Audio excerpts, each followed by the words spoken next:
E hoje aqui no estúdio da TVD, eu estou recebendo a Josiane Rovai de Rezende. Ela é staff fixo. Eu sou staff fixo do Instituto Brasileiro de Coaching e também Master Coach de Linguagem Ericksoniana. Mas qual que é a tua formação, Josiane? A minha primeira formação em Educação Física eu fiz em 88, bem lá atrás. Trabalhei um pouco na área, inclusive com a Gisele aqui na academia dela, em Mococa, nos meados de 91, 92.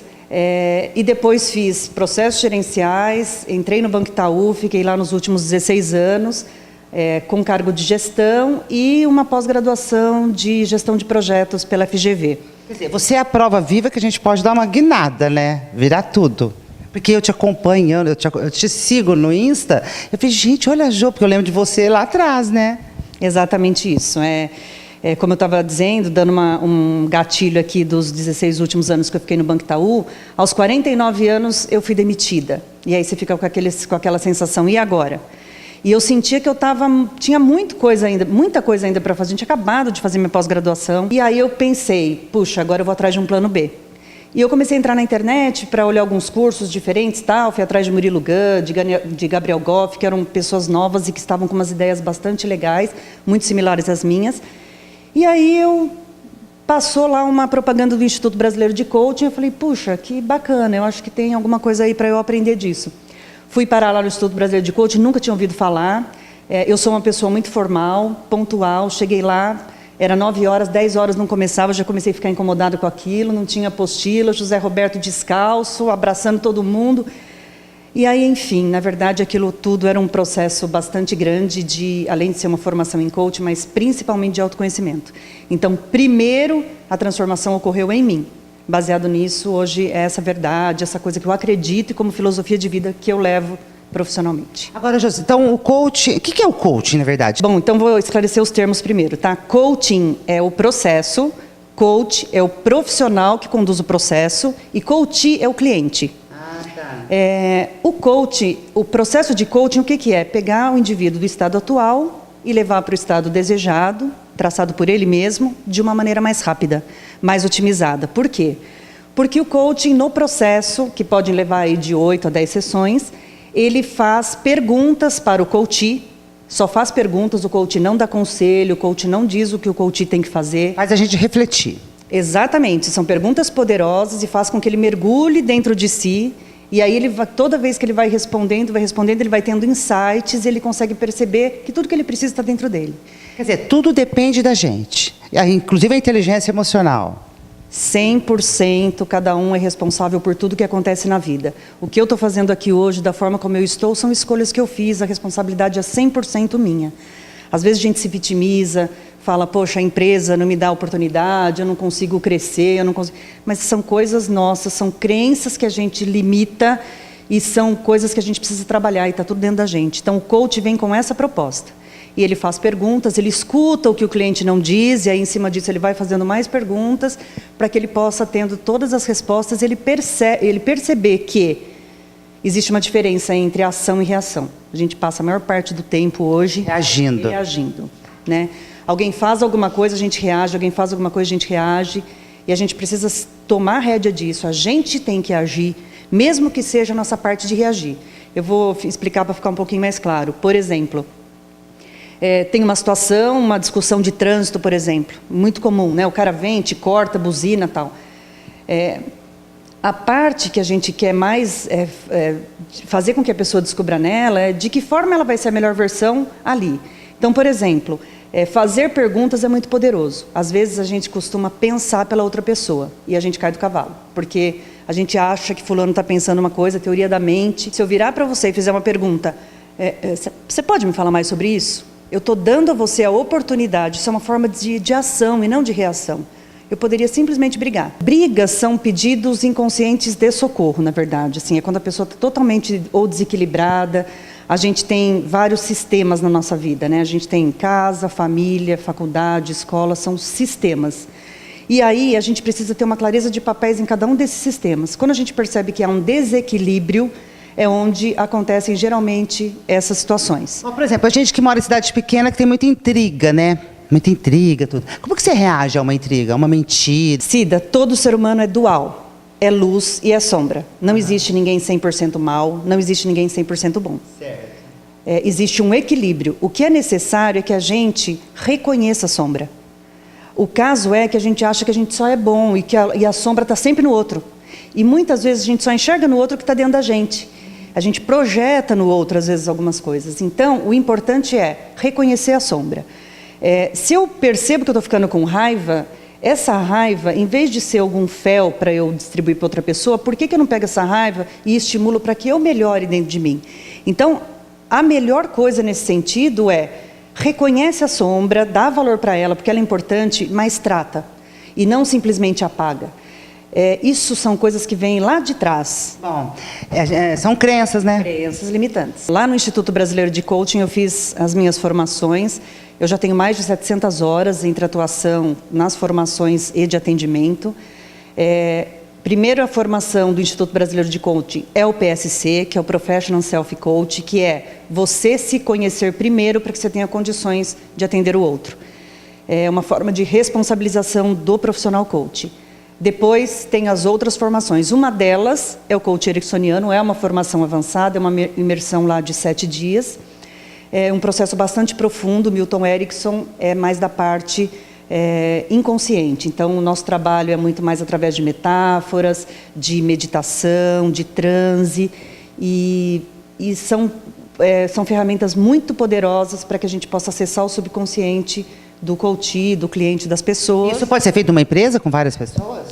Pode ser feito numa empresa entre várias pessoas, desde que a gente tenha níveis. Então, por exemplo, fazer uma meditação de um nível bastante leve, nível 2, 3, é muito, muito poderoso para que as pessoas possam tomar consciência. A importância é tomar consciência do estado presente. Josi, bom, você deve fazer muitos diagnósticos, no geral, assim, na média. Qual o diagnóstico que você faz que as pessoas têm que ficar atentas? É mais no sentido de tomar a consciência das suas ações. Então, assim, responsabilidade. Uma coisa que eu uso muito em empresas, por exemplo, primeiro eu comecei trabalhando muito com liderança de pessoas, e aí criei um projeto chamado Líder de Si Mesmo, que é justamente para levar e tratar a causa raiz. E falar com o colaborador que é ele que tem que ter responsabilidade pela carreira dele. Eu, por exemplo, fazendo um gancho aqui, quando eu estive no banco por 16 anos, eu nunca tirei um dinheiro do meu bolso para investir no meu desenvolvimento. Eu esperava o banco me proporcionar um curso, nunca fiz isso. E é muito comum as pessoas não fazerem isso. Fica esperando a empresa, né? Fica esperando a empresa. Por quê? Tem uma mentalidade, um mindset fixo de que trabalha para alguém, faz alguma coisa para alguém. As pessoas precisam perceber que elas trabalham para elas, para a prosperidade delas. É isso que vai dar sentido, é isso que faz a vida ter significado. Senão não adianta, você vai ser promovido, depois de 1 mês, 2 meses, aquele salário já não basta mais, você começa a ficar insatisfeito de novo, porque você não acha um significado na sua vida.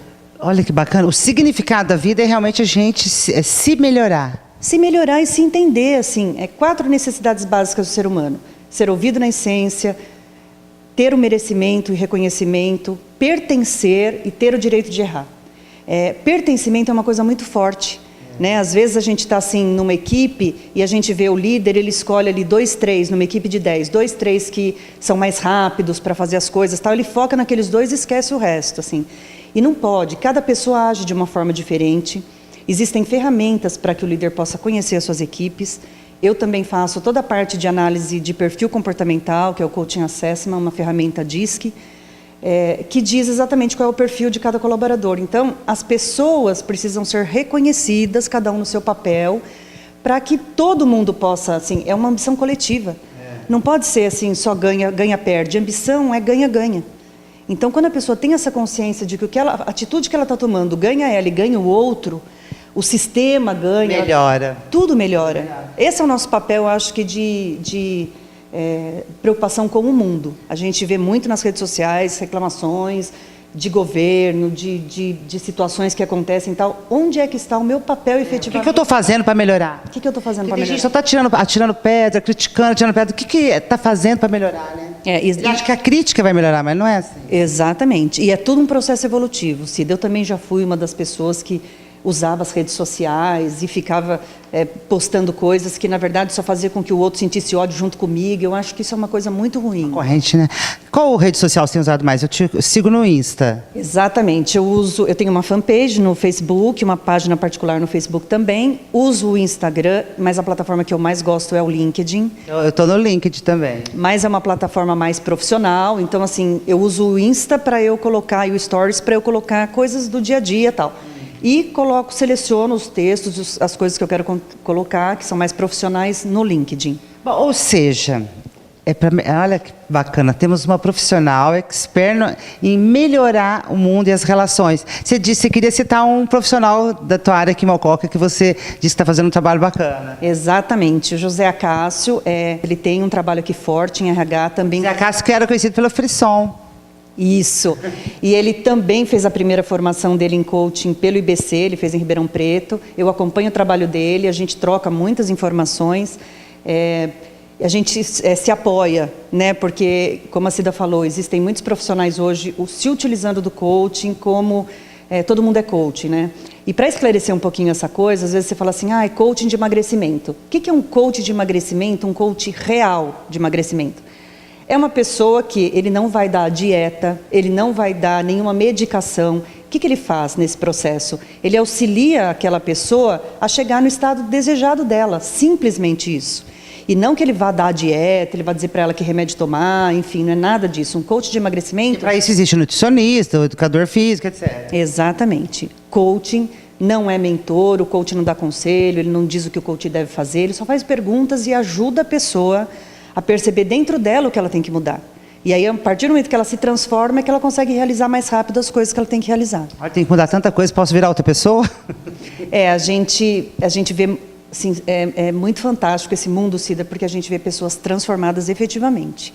Né? A gente vê, principalmente nas nossas formações, eu que acompanho, após ter sido formada, acompanho as formações também como profissional dentro do IBC, a quantidade de pessoas que estão ali, que já tiveram...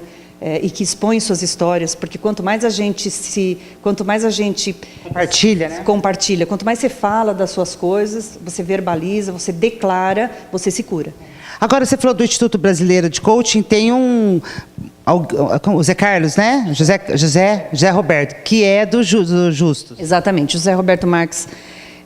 Ele é o presidente do IBC, o IBC é certificado ISO, ele dá, todas as nossas certificações são internacionais, ele é a maior referência de coaching hoje no Brasil, ele está participando do programa Aprendiz, ele é um dos conselheiros do José Roberto Justus, já vamos agora para 4º episódio, se eu não estou enganada, é um trabalho bem bacana que ele está fazendo e ele está levando um pouco disso lá, né? Esse outro olhar, essa outra visão. E também ele esteve em Harvard na semana passada, também para palestrar, teve uma conferência brasileira lá, com várias personalidades aqui do Brasil que estavam lá pensando num Brasil melhor, e ele também estava lá, ou seja, é uma pessoa bastante influente, vem fazendo um trabalho muito bacana, que é esse trabalho mesmo, de olhar o ser humano com outro olhar e de ajudar as pessoas. Acho que eu devia te chamar de doutora Josiane. Josiane, me diga, para a pauta do dia, para a gente encerrar, qual que é a pauta, assim, para a gente refletir a hora que terminar essa entrevista? Tem uma coisa que eu acho bem bacana, que eu acho que é muito fundamental, e aí eu vou trazer esse desafio para você. É olhar para a sua história. Que história você conta da sua história? Você pode escolher contar uma história triste, você pode escolher contar uma história feliz. A gente vive em 2 estados, ou é estado de graça ou é estado de sofrimento. A gente escolhe de que estado a gente quer viver, de que estado a gente quer ser. Então, assim, gratidão é uma coisa muito poderosa. Gratidão, às vezes a gente fala assim para encurtar o dia, chega no fim da noite a gente fala assim, obrigada pelo dia, para encurtar, para dormir, mas não, pega a gratidão efetivamente e toma consciência do que você está agradecendo. Agradece o que você fez no dia, agradece alguém que você ajudou, agradece uma situação que não foi tão boa.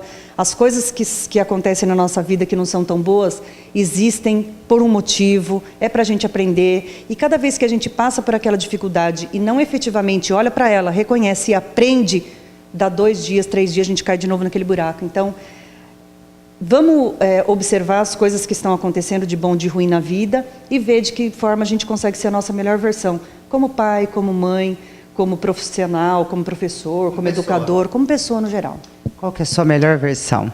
Exatamente. Fica a reflexão no ar. Obrigada. Muito obrigada, eu que agradeço.